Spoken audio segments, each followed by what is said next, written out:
छत्रपती संभाजीनगरमध्ये मंत्री राधाकृष्ण विखे पाटलांनी आज रमेश केरे पाटलांची भेट घेतली आहे। मराठा समाजाला आरक्षण द्या या मागणीसाठी केरे पाटलांनी मागील 5 दिवसांपासून उपोषण सुरू आहे त्यांचं। रमेश केरेंनी उपोषण सोडावं अशी विनंती यावेळी मंत्री राधाकृष्ण विखे पाटील यांनी केली।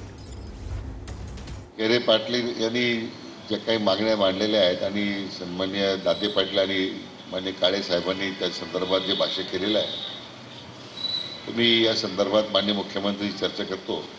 तरी माझा आग्रह अजून आहे की शासनावर आपण विश्वास ठेवून आपण या बाबतीमध्ये एक सकारात्मक भूमिका घ्यावी।